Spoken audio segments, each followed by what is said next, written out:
Hey, today I'm doing a follow-up on an older video about BB jams, and I want to make it clear that people make mistakes with their gun, but I want you to understand what this is and what's going on inside your gun. And let's begin. Okay, we're going to utilize this diagram and a loose power plant to make my points. And let's go ahead and get in there and take a good look at that.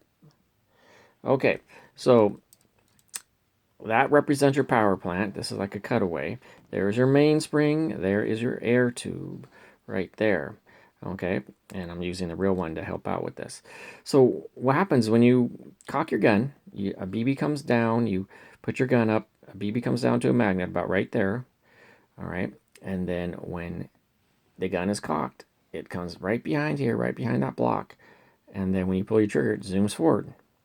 Okay, so if you use a badly damaged BB off the ground, there's new BBs that are faulty. Use BBs in a BB trap that can be faulty. And I will give you links to fix that work for those, the fixes that work for those. But when it's a badly damaged BB off the ground, that's what we're going to focus on in this video, what this looks like, what you're in for. Okay, so you use a badly damaged BB. It gets stuck early in your breech. The magnet's right there. It usually gets stuck about right there. All right, so what's going on with your mainspring? Your mainspring, instead of being engaged right here, see there, that's the back of your plunger, this spot right here, okay, that engages your piston sear, okay. Instead of it being engaged in back, it is engaged in front, meaning it's clogged up front. But what's going on with your mainspring? Whether it's engaged in back or engaged in front, it's fully compressed to its engineered point, many times harder than what it would be trying to pull the anchor when it's just in its normal station. Okay, when it's jammed, in this case clogged in front, and it's compressed, your options for trying to take the gun apart, because that's what you're going to have to do if the tricks I came up with don't work for a nasty jam here. Okay, we're going to focus on this anchor. Okay, so that anchor on your red Ryder is right there. It's right here. Remember, your mainspring's in front here. The spring is under tension, and the anchor pushes this up slightly in front of it. So let me see. So it's about like right there. So your plunger's there, but your mainspring's in front of that anchor and puts tension on it. Okay, that's part of the engineering of the gun. So that's what that is. So pulling the anchor when the gun is in its natural station or its natural position as a mainspring is not too hard with the red Ryder. There is some effort involved, but when it's fully compressed and the amount of force put on the anchor, trying to pull the anchor with pliers to take the gun apart is going to be hard for most people and impossible for many.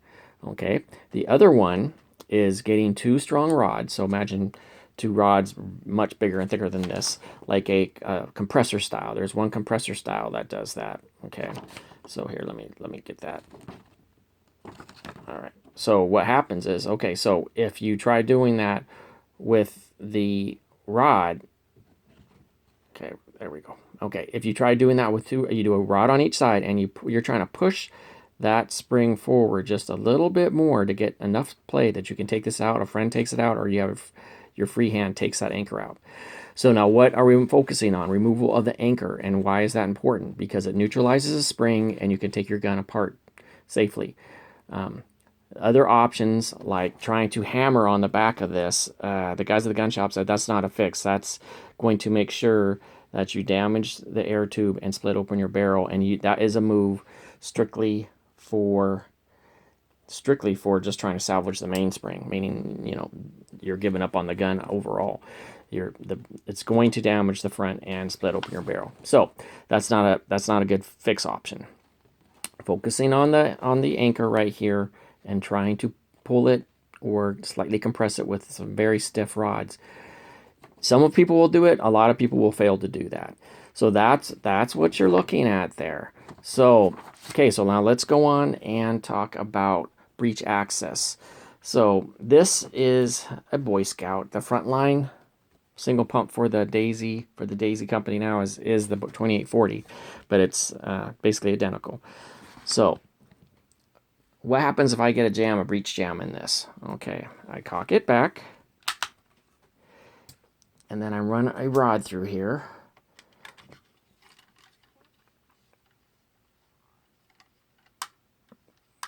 Okay, and that's it. Jam cleared. Close it up. That is A+ breech access. The JZ25 gets an A because you can't take it apart.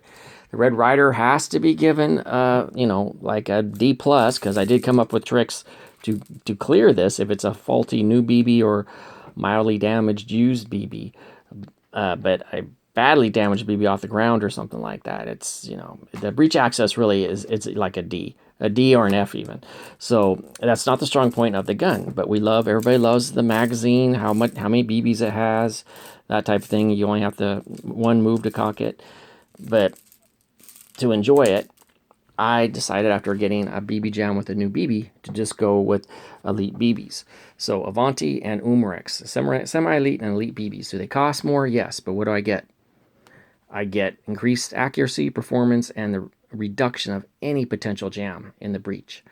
So that is a good way to go. Better performance, and it makes a breech jam very low, and if you get one, easy to clear with the videos I have. Okay. So anyway, so I just wanted to talk about that today, and that's enough said right there. Please consider using only new BBs and elite BBs, and if you want to reuse BBs, please make a good trap. Don't pick them up off the ground. Thank you.